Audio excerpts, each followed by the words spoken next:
ॐ तत्पुरुषाय विद्महे महादेवाय धीमहि तन्नो रुद्र प्रचोदयात्।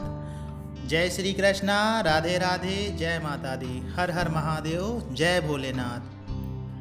जब आप नित्य पूजा करते हैं, बहुत ज़्यादा भाव से पूजा करते हैं, नित्य मंत्र का उच्चारण करते हैं, मंत्र जपते हैं, और नित्य पूजा उस तरह की पूजा नहीं कि आपने दीप जलाया, धूप जलाया और हाथ जोड़ा और चले आए, उस तरह की पूजा की बात नहीं कर रहे हैं। उस तरह की हम पूजा की बात कर रहे हैं जिसमें आप सब कुछ करते हैं, विधि विधान से करते हैं। विधि विधान का अर्थ हो गया जैसे आपने धूप दीप जलाया, उनको पुष्प अर्पित किए, तिलक लगाया, भोग अर्पित किया, नैवेद्य अर्पित किया, जल अर्पित किया।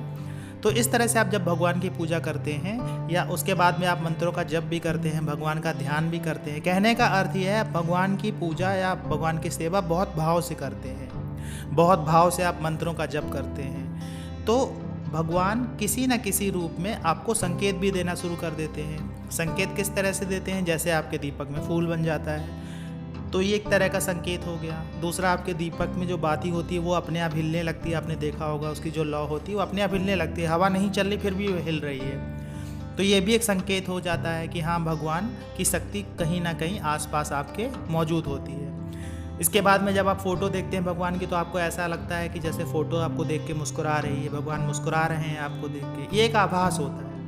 इसी तरह से जब आप आंख बंद करते हैं तो आपको ऐसा महसूस होता है कि आपके आज्ञा चक्र पे भगवान की कोई छवि मौजूद है, या आपको ऐसा एहसास होता है कि आपके आसपास कोई शक्ति है जो आपके साथ में चलती है। ऐसे आभास होते हैं उन व्यक्तियों को जो बहुत विश्वास से पूजा करते हैं, बहुत ज़्यादा भाव से पूजा करते हैं, और जिनके अंदर भगवान के प्रति आस्था होती है और विश्वास होता है। जिनके अंदर आस्था नहीं है, विश्वास नहीं है, वो इस बात को नहीं समझ पाएंगे। वो इसको एक तरह से ये समझेंगे कि नहीं, ये भ्रम हो सकता है। देखिए, भ्रम और विश्वास में फ़र्क होता है। अब बात ये होती है कि आप जिस रूप में उन्हें पूजा कर रहे हैं, जिस रूप में उनकी पूजा करते हैं, वो उसी रूप में आपके आसपास आपको संकेत देने के लिए आते हैं। देखिए, जब हम भगवान का आवाहन करते हैं, उन्हें बुलाते हैं, चाहे वो मंत्र के जरिए बुलाएं या आप उनके आवाहन मंत्र के जरिए बुलाएं या अपने भाव से उन्हें पुकारने का प्रयास करें, चाहे आप दुख में पुकारें, आप सुख में पुकारें, तो वो शक्तियाँ आती अवश्य हैं। अब बात ये होती है कि हम उन्हें देख नहीं पाते हैं। हम उन्हें देख इसलिए नहीं पाते कि कहीं ना कहीं हमारा तपोबल नहीं बढ़ा हुआ होता है और हमारे अंदर ऐसी कोई ऊर्जा नहीं होती है कि हम उन शक्तियों को देख पाएँ, लेकिन उनका आभास होने लगता है और आपका आज्ञा चक्र भी एक्टिवेट नहीं हुआ होता है जिससे आप उन शक्तियों को महसूस कर पाएँ, देख पाएँ। तो क्या होता है कि वो शक्तियाँ चाहती हैं वो अपनी मौजूदगी दिखाने के लिए कि वो हैं यहाँ पे। जब आपका भाव सच्चा होता है, जब शक्तियाँ देखती हैं ना कि आपका भाव बहुत अच्छा है, आपके पास भले सामग्री नहीं है भगवान की पूजा करने के लिए, लेकिन आप इतना भाव से उनके लिए बैठते, इतने भाव से जप करते, इतने भाव से उनका कोई पाठ करते हैं, तो वो उससे प्रसन्न हो जाते हैं। जब वो प्रसन्न हो जाते हैं तो क्या करते हैं कि वो अपनी मौजूदगी दिखाना चाहते हैं। कभी अप्रत्यक्ष रूप से दिखाते हैं, कभी प्रत्यक्ष रूप से दिखाते हैं। ये आपके ऊपर निर्भर करता है कि आप उनके संकेतों को समझ पाते हैं या नहीं समझ पाते हैं। फिर क्या होता है, कभी कभी ऐसा होने लगता है कि जो व्यक्ति बहुत ज़्यादा पूजा पाठ करते हैं, जो व्यक्ति बहुत ज़्यादा मंत्र जप करते हैं, उन्हें भगवान सपने में के रूप में दिखने लगते हैं, सपने में दिखने लगते हैं। स्वप्न के रूप में कभी भोलेनाथ के दर्शन हो जाएंगे अगर आप भोलेनाथ की पूजा करते हैं। अगर आप किसी माता रानी के किसी स्वरूप की पूजा करते हैं तो आपको माता रानी के किसी स्वरूप के दर्शन हो जाएंगे। आपको भगवान गणेश के दर्शन कभी कभी हो जाएंगे, कभी आपको हनुमान जी के दर्शन हो जाएंगे। आपको ऐसा लगेगा कि हनुमान जी ने आपको छुआ या आपने हनुमान जी को छुआ, कोई शक्ति महसूस हुई। इसी तरह से भगवान विष्णु के दर्शन हो जाएंगे, कभी भगवान राम के दर्शन हो जाएंगे, कभी भगवान श्री कृष्ण के दर्शन हो जाएंगे। और ऐसा आभास होता है कि जैसे सब कुछ रियल में हो रहा होता है। एक स्वप्न वो होता है जिसमें पता चल जाता है कि हाँ, हम स्वप्न देख रहे हैं, और एक स्वप्न वो होता है जिसमें लगता है नहीं, ये स्वप्न नहीं, ये हकीकत है। तो ऐसा होता है, और ऐसा उन लोगों के साथ में होता है जो बहुत ज़्यादा पूजा पाठ करते हैं, बहुत ज़्यादा मंत्रों का जप करते हैं। तो ये शक्तियाँ अपना आभास कराती हैं। क्यों कराती हैं आभास?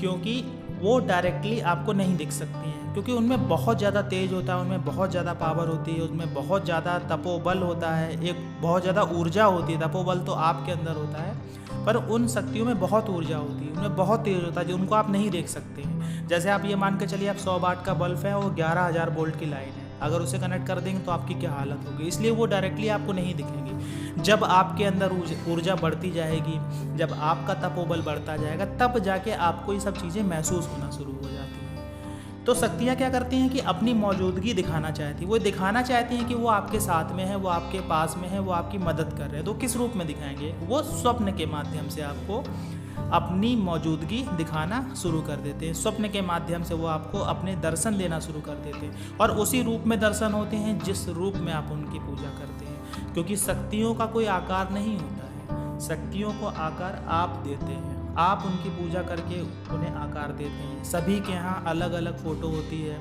सभी के यहाँ अलग अलग मूर्त होती है, तो उस मूर्त के रूप में ही आपके पास में आते हैं।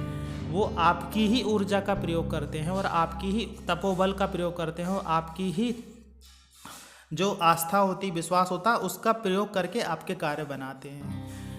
आपने देखा भी होगा कि जब आपका तपोबल बढ़ जाता है तो आपको संकेत मिलना शुरू है। संकेत कब मिलते हैं? आपको ही क्यों मिलते हैं? इसलिए मिलते हैं क्योंकि आपके ऑरे में वो परिवर्तन आ जाता है, आपके ऑरे में एक बल आ जाता है, आपके ऑरे में एक ऊर्जा आ जाती है। तो जब भी आप कहीं भी जाएंगे तो आपका ऑरा आपके चारों तरफ ही रहता है। तो उस ऑरे के प्रभाव में इतनी ज़्यादा शक्ति आ जाती है उस दैवीय शक्तियों के माध्यम से कि आपके कार्य बनने लगते हैं, आप जो चाहते हैं वैसा होने लगता है। और सबसे बड़ी बात ये होती है कि आपके जीवन में आपको जो चाहिए या जो आपके लिए है वैसा ही मार्गदर्शन आपका होने लगता है।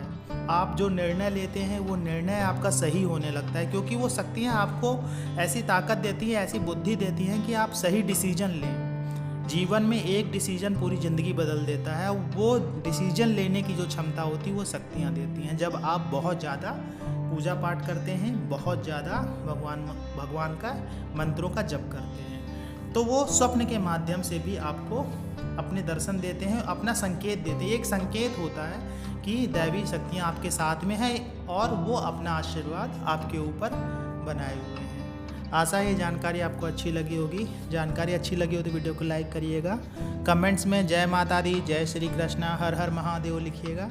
मिलते हैं आपसे अगले वीडियो में नई जानकारी के साथ में, तब तक के लिए जय श्री कृष्ण।